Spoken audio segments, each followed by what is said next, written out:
Hey, what's up you guys? It's Dorothy and welcome back to my channel. If you're new here, thank you for coming along. Don't forget to give this video a big thumbs up. Comment down below what you want to see in the future and click that subscribe button. And if you want to, turn on my notifications so you get notified when we go into the next chapter or part of A Good Girl's Guide to Murder by Miss Holly Jackson. If you've watched the last video, you know that chapter 20 had to be cut into like 2 parts. That way we could get it to upload properly. So here we are in part 2 of chapter 20 for A Good Girl's Guide to Murder. So let's get into it. This video may contain foul language and sensitive topics. If you do not wish to continue, please click off of this video now. You have been warned. Alrighty, part 2, chapter 20 of A Good Girl's Guide to Murder by Holly Jackson. What about, he said, picking something from his teeth with his fingernails. About Andy Bell. A look of badly performed confusion spread over Howie's face. You know, the girl you supplied with drugs to sell to school kids? The same girl who was murdered 5 years ago? Remember her? Pip said. Well, if you don't, I'm sure the police will remember. Fine, Howie said, stepping back over a pile of plastic bags, holding the door open. You can come in. Excellent, Pip said, looking back at Ravi over her shoulder. She mouthed leverage to him, and he rolled his eyes. But as she went to enter the house, Ravi pulled her behind him, crossing the threshold first. He stared Howie down until the man drew back from the door and moved along the tiny corridor. Pip followed Ravi inside, shutting the door behind her. This way, Howie said gruffly, disappearing into the living room. He fell back into a tattered armchair, an open can of beer waiting for him on the armrest. Ravi stepped over to the sofa and, pushing away a pile of clothes, took the seat opposite Howie, straight-backed and as close to the edge of the couch cushion as it was possible to be. Pip sat beside him, crossing her arms. Howie pointed his beer can at Ravi. You're the brother of the guy that murdered her. Allegedly, Pip and Ravi said at the same time. The tension in the room mounted as eye contact shifted between the three of them. You understand we'll go to the police with these pictures. If you don't answer our questions about Andy, Pip said, eyeing the beer, which probably wasn't Howie's first since returning home. Yes, darling, Howie laughed a teeth-whistle laugh. You've made that clear enough. Good, she said. I'll keep my questions nice and clear, too. When did Andy first start working with you, and how did it come about? I don't remember. He took a large glug of his beer, maybe early 2013, and she was the one that came to me. All I know is I had this ballsy teenager strolling up to me in the parking lot, telling me she could get me more business if I gave her a cut. Said she wanted to make some money, and I told her that I had similar interests. Don't know how she found out where I sold. So you agreed when she offered to help you sell. Obviously, she was promising, and in with the younger crowd, kids I couldn't really get into. It was a win-win. And then what happened, Ravi said. Howie's eyes aligned on Ravi, and Pip felt him tense where their arms almost touched. We met up and I gave her some ground rules, like about keeping the stash and money hidden, about using codes rather than names. I gave her a phone to use for business stuff. And that was it, really. I sent her out into the big wide world. Howie smiled, his face and stubble ungrievingly symmetrical. Andy had a second phone, Pip asked. Yeah, obviously. Couldn't be arranging deals on a phone her parents paid for, could she? I bought her a burner phone, prepaid in cash. 2, actually. I got the second one when the credit on the first ran out. Gave it to her only a few months before she got killed.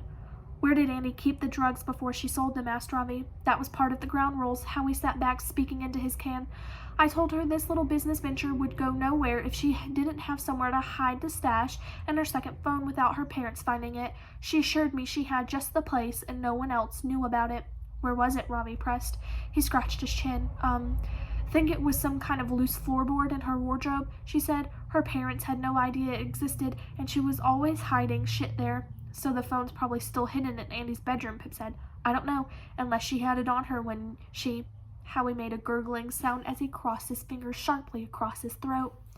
Pip looked over at Ravi before her next question, a muscle pulsing in his jaw as he ground his teeth, not dropping his eyes from Howie, like he thought he could hold him in place with his stare. Okay, she said. So which drugs was Andy selling at her house parties? Howie crushed the empty can and threw it onto the floor. Started with just weed, he said. By the end, she was selling a load of different things.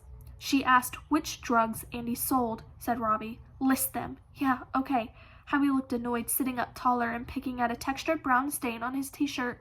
She sold weed, sometimes ecstasy, methamphetamine, ketamine, and she had a couple of regular buyers for rohypnol. Rohypnol, Pip repeated, unable to hide her shock. You mean roofies?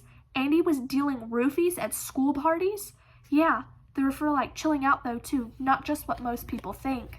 Did you know who was buying rohypnol from Andy, she asked. There was this rich kid, I think she said. Dunno. Howie shook his head. A rich kid. Pip's mind immediately drew a picture of him, his angular face and sneering smile, floppy yellow hair. Was this rich kid a blonde guy? Howie looked blankly at her and shrugged. Answer or we go to the police, Ravi said. Yeah, it could have been that blonde guy. Pip cleared her throat to give herself some thinking time. Okay, she said. How often would you and Andy meet? Whenever we needed to, whenever she had orders to collect her cash to give me. I'd say it was probably about once a week, sometimes more, sometimes less. Where did you meet? Ravi asked. At the station, or she sometimes come over here. Were you, Pip paused, were you and Andy involved romantically? Howie snorted. He sat up suddenly, swatting something near his ear. Fuck no, we weren't. His laughter didn't wholly cover the anger creeping up his neck in red patches. Are you sure about that? Yes, I'm sure. The cover of amusement was cast aside now. Why are you getting defensive then? Pip said. Course I'm defensive. There's 2 kids in my house berating me about stuff that happened years ago and threatening to tell the cops. He kicked out the crumpled beer can on the floor and it sailed across the room, clattering into the blinds just behind Pip's head. Ravi jumped up from the sofa, stepping in front of her. What are you gonna do about it? Howie leered at him, staggering to his feet. You're a fucking joke, man. All right, everyone calm down, Pip said, standing up too. We're almost finished here. You just have to answer honestly. Did you have a sexual relationship with... No. I already said no, didn't I? The flush reached his face, peeking out above the line of his beard. She was just business to me, okay? It wasn't any more complicated than that. Were you there the night she was killed? Ravi demanded. I was passed out drunk on that sofa. Do you know who killed her? Said Pip. Yeah, his brother. Howie pointed aggressively at Ravi. Is that what this is? You want to prove your murdering scum brother was innocent? Pip saw Ravi stiffen, folding his hands into fists. Then he caught her eyes and shook the hardness out of his face, tucking his fingers into his pockets. Okay, we're done here, Pip said, laying her hand on Ravi's arm. Let's go. No. I don't think so. In 2 giant leaps, Howie darted over to the door, blocking their way out. Excuse me, Howard, Pip said, her nervousness cooling into fear. No, he laughed, shaking his head. I can't let you leave. Ravi stepped up to him. Move. I did what you asked. Howie turned to Pip. Now you have to delete those pictures of me. Pip relaxed a little. Okay, she said. Yes, that's fair. She held up her phone and showed Howie as she deleted every single picture from the parking lot until she swiped right to a photo of Barney and Josh sleeping on the dog bed together. Done. Howie stepped aside and let them pass. Pip pulled open the front door and she and Ravi stepped outside into the brisk night air, but not before Howie said one last thing. You go around asking dangerous questions, girl, you're going to find dangerous answers. And that's where I'm going to leave off here for part 2 of chapter 20. I will see you guys in part 3 of chapter 20. I'm sorry, but